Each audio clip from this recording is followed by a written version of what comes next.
찻잔 하나가 제게로 왔습니다. 어느 시대의 어디 공방인지, 어떤 쉐입으로 빚어졌는지, 패턴 이름은 무엇인지, 어떤 스타일을 드러내고자 했는지 참 많이 궁금합니다. 그런데 오랜 시간을 품고 찾아온 찻잔은 웬만한 전문적 식견이 아니고서는 그 정체와 가치를 알아내기 쉽지 않습니다. 그래서 오늘은 영국 세라믹 분야, 특별히 우스터 공방 최고 전문가인 헨리 샌든과 조프리 고든이 저술한 책들을 통해서 이 찻잔의 정체를 하나하나 짚어보는 앤틱 산책을 떠나보려 합니다. 이 찻잔의 패턴은 영국의 오랜 앤틱 찻잔을 소개하는 자료집에 자주 등장합니다. 제 기억 속 어딘가에도 항상 자리하고 있었습니다. 어렵지 않게 헨리 샌든의 플라이트 앤 바 우스터 포셀린 책에서 같은 패턴의 브루달루를 찾게 됩니다. 브루달루는 여성용 요강으로 장시간 마차를 타야 했던 여성들에게 필요했기 때문에 영국에서는 캐리지 팟으로 불리었습니다. 헨리 샌든의 설명에 따르면 이 브루달루의 생산 시기는 1795년으로 추정되고요. 공방은 플라이트 앤 바입니다. 패턴 이름은 카이린, 우리말로는 기린 패턴입니다. 한 페이지를 더 넘기면 역시 같은 시기 플라이트 앤 바 세대의 1795년으로 추정되는 카이린 패턴 장식 접시와 대준의 세트도 소개가 되어 있습니다. 대준의 세트는 1인용 티 서비스를 이루는 말입니다. 그러니까 이 찻잔의 패턴은 카이린이고 1795년 플라이트 앤 바 공방에서 찻잔과 접시 등 여러 티웨어로 제작되었음을 확인할 수 있습니다. 헨리 샌든의 설명은 이 카이린 패턴은 종종 비숍 썸너 그리고 벵갈 타이거 패턴으로 잘못 소개된다고 덧붙여 놓았는데 실제 앤틱 아카이브에서 벵갈 타이거 패턴으로 소개되는 걸 흔하게 발견할 수 있습니다. 그리고 카이린 패턴과 자주 혼동하는 비숍 썸너 패턴은 외견상 비슷하지만 완전히 다릅니다. 헨리 샌든은 카이린 패턴이 플라이트 앤 바 세대가 아니라 이보다 훨씬 앞선 독도월 세대에서 이미 소개가 되었다고 밝히고 있는데 그래서 우스터의 역사에서 1751년에서 1793년까지의 독도월 세대를 다루고 있는 헨리 샌든의 다른 책 우스터 포셀린을 참고해보니 컬러 화보에서 정확히 카이린 패턴 접시를 확인할 수 있습니다. 사진의 왼쪽 접시가 카이린 패턴이고 오른쪽 접시는 비숍 썸너 패턴입니다. 이들 접시들의 생산 연도가 언급되어 있지 않는데 책의 흐름상 1760년대일 것으로 짐작이 됩니다. 그런데 온라인에서 제공되는 앤틱 아카이브를 참고해 보니 아주 오래된 카이린 패턴의 잔과 티팟을 찾게 되었습니다. 그리고 이들은 모두 동일한 백스탬프를 가지고 있는데 초창기 우스터 독도월 세대의 백스탬프였던 스퀘어 마크입니다. 독도월 세대의 스퀘어 마크는 1760년대 생산 마크로 알려져 있습니다. 그러니까 카이린 패턴이 처음 소개된 시점은 우스터의 독도월 세대인 1760년대로 짐작할 수 있습니다. 지금까지 걸어온 저희의 앤틱 산책로가 잘못된 길이 아니라 정확한 방향을 갖고 왔음을 증명해주는 결정적인 증거가 바로 이 장식 접시입니다. 카이린 패턴의 장식 접시입니다.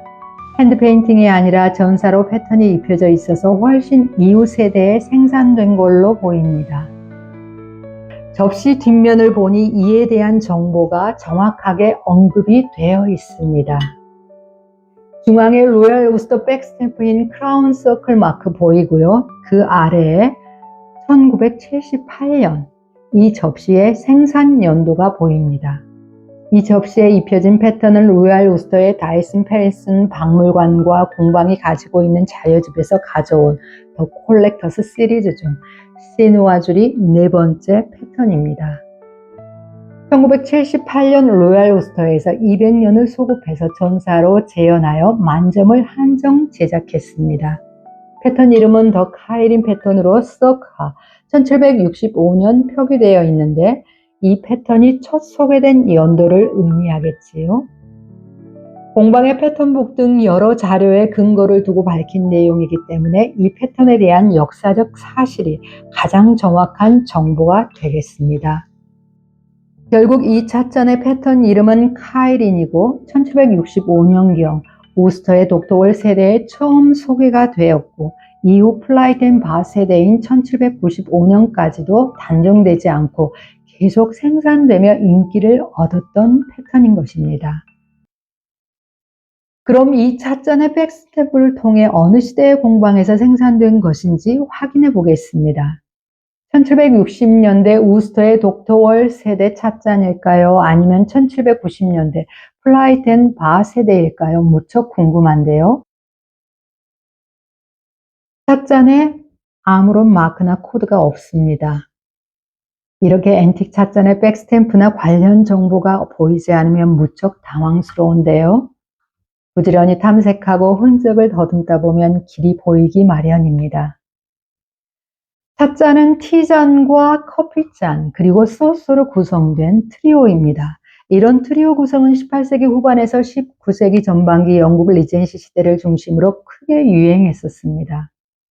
트리오 구성이라는 점에서 1차적으로 생산 시기를 짐작할 수가 있는데 1760년대 독토월 세대는 아니겠습니다. 결정적으로 티잔에는 보이지 않지만 백스탬프가 여기 작은 잔과 소서에 찍혀 있습니다. 챔버레인 앤 코 우스터 크라운 마크 보입니다.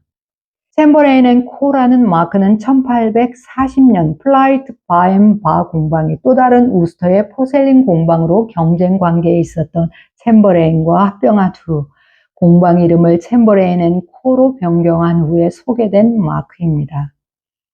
그렇다면 카이린 패턴은 플라이트 앤 바 공방뿐만 아니라 이후 공방이었던 챔버레인에서도 생산된 패턴인지 확인할 필요가 있겠습니다. 여기 조프리 고든의 챔버레인 우스터 포셀린 1788년 1852년이 아주 좋은 지름길을 안내해 줄 것 같은데요. 72페이지에 카이린 패턴의 저그가 소개되어 있습니다. 조프리 고든의 설명에 따르면 아주 레어한 형태의 챔버레인 저그로 1794년으로 추정되고 패턴 이름은 드래곤 인 컴파트먼트라고 했습니다. 구획된 칸 안의 용 문양이라는 뜻입니다.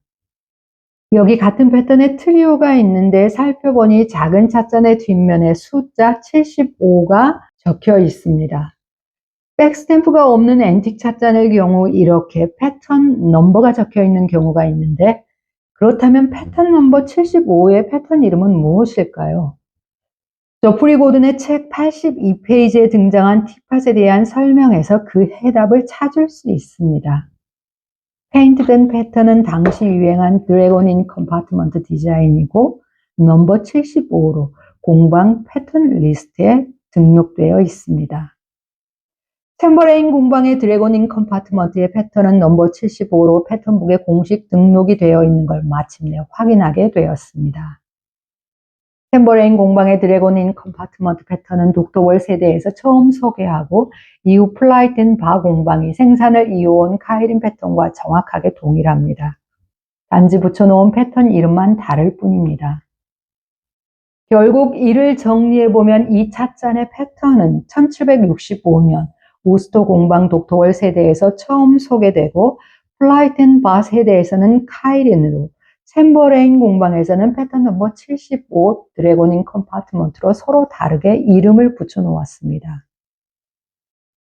생산 공방에 따라 동일한 패턴이지만 패턴 이름이 다르기 때문에 소개할 때 좀 더 세심한 주의가 필요할 듯한데요. 예를 들어 18세기 독토월 세대 이 패턴을 드래곤 인 컴파트먼트로 소개한다든지 챔버레인 접시에 카이린 패턴으로 소개한다든지 이렇게 반대로 설명해주는 경우를 종종 보게 됩니다. 앤틱 패턴을 생산 공방과 생산 연도와 관련하여 함께 이해해야 하는 측면에서는 잘못된 정보인 것 같습니다. 반면에 소더비를 비롯하여 권위 있는 옥션의 카탈로그들은 이 둘을 정확하게 구분해서 소개하고 있는 걸 보게 됩니다. 그럼 이 잔들의 생산 연도를 확인해 보도록 하겠습니다. 앤틱 잔들의 생산 시기는 백스탬프와 함께 찻잔의 쉐입과 적용된 패턴 디자인 등을 통해 추정하게 됩니다. 먼저 이 트리오 찻잔을 확인해 보도록 하겠습니다. 작은 잔에 숫자 75가 적혀 있는 것 외에 백스탬프 모두 보이지 않습니다. 이미 말씀드린 대로 숫자 75는 이 트리오의 패턴 넘버 75로 패턴 이름은 드래곤 인 컴파트먼트, 생산 공방은 챔버레인입니다. 이 찻잔의 잔 쉐입은 챔버레인 공방이 당시 영국 해군 장교였던 제임스 유호 경으로부터 커미션을 받아 1815년 제작한 서 제임스 유호 서비스의 찻잔과 동일한 쉐입입니다.